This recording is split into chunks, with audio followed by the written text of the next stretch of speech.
Hi, everyone. Welcome back to How Love Bites. And we're talking about something that Steve had asked me earlier today in a conversation. And it was brought up, and we have no data, we have no outline, we have nothing other than his question to work with. So work with us, understand we're going to be shooting from the hip, which we pretty much always do, shoot from the hip on this show. So thank you for listening.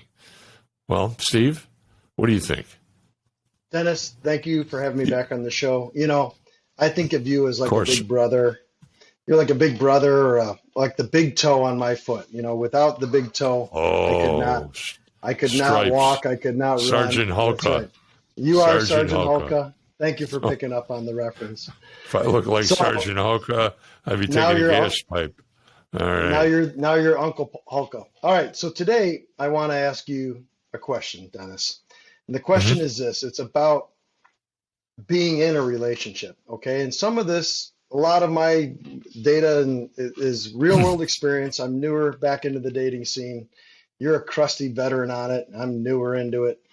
And so I'm learning things from you. Another name for that, crusty. Yeah. Okay. Good. A well-aged veteran, like a wine. And here's my question, Dennis. In your experience, can someone think you're in a relationship and it's not mutual? In other words, can I think I'm not in any relationships at all? And could a person or two out there in the world, in radio land and podcast land, can they have the mistaken perception that they are in a relationship? And when I say, I mean like they really think they were in a relationship with you. I've seen some things, I've heard some things. Is it possible, or is that just simple self-delusion by one of the parties? What can you tell me about your experience about, do both parties always know they're in a relationship, and can one party create a narrative or a fantasy or something that they're in a relationship when they're not? What might you say to that?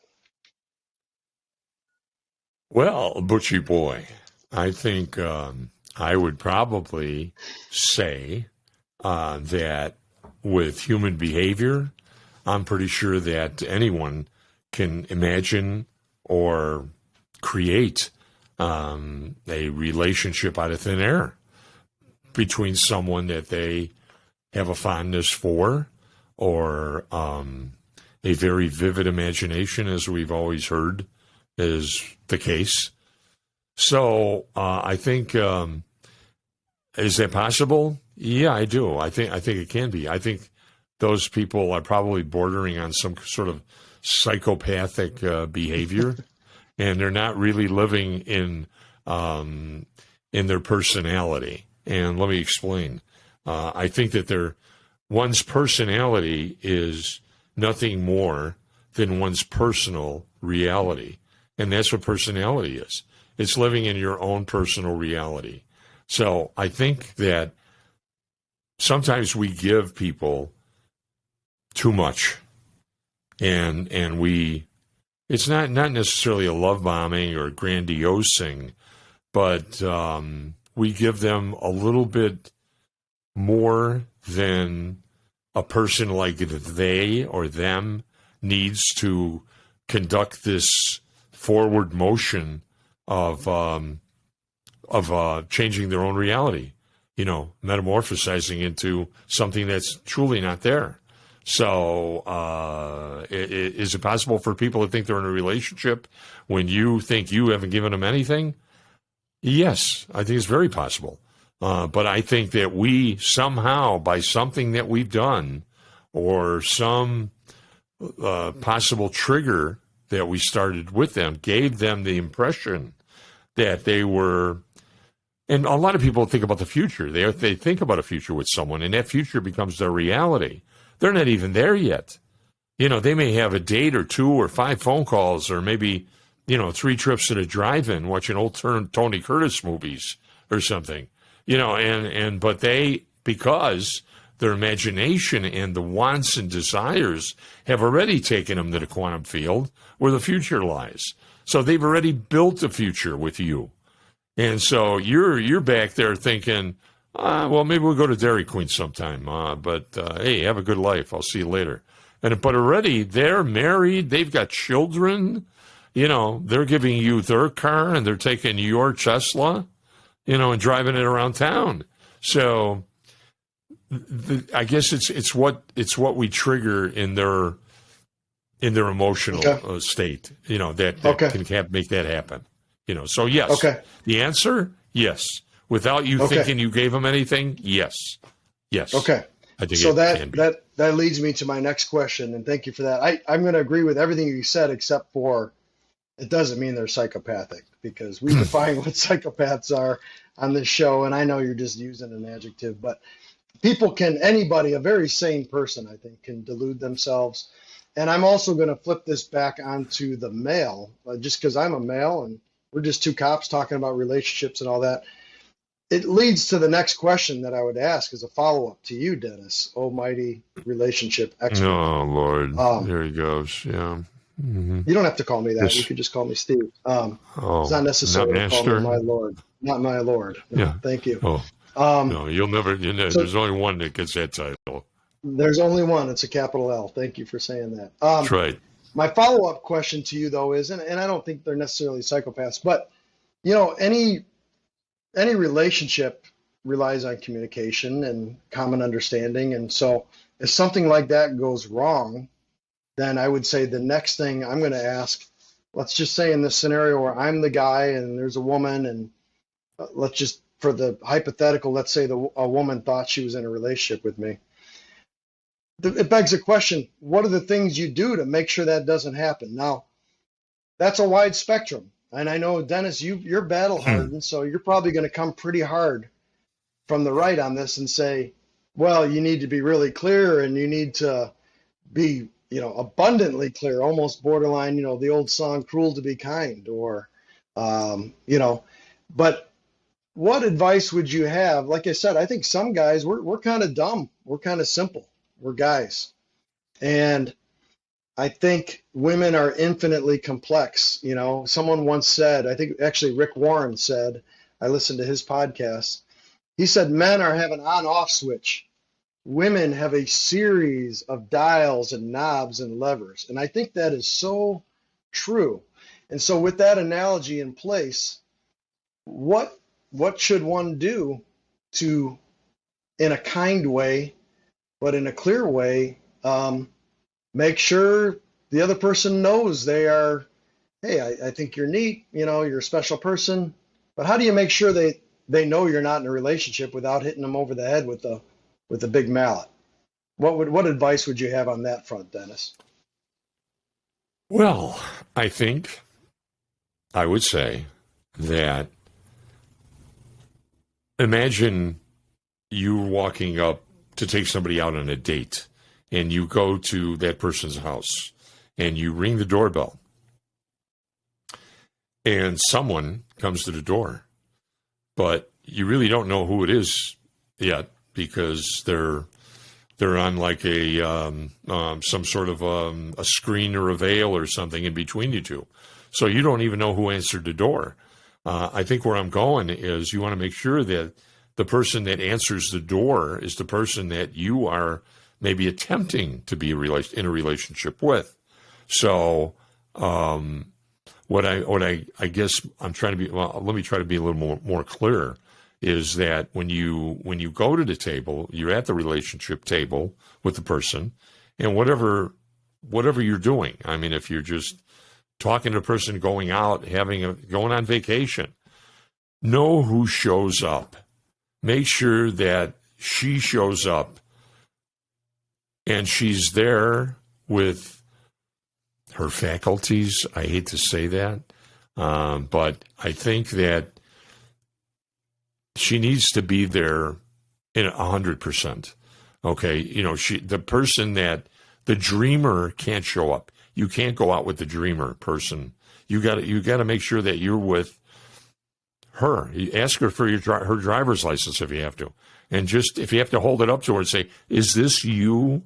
Okay, because if this is, maybe if you're having doubt, as to her perception of the reality of your relationship, then maybe you got to have that talk.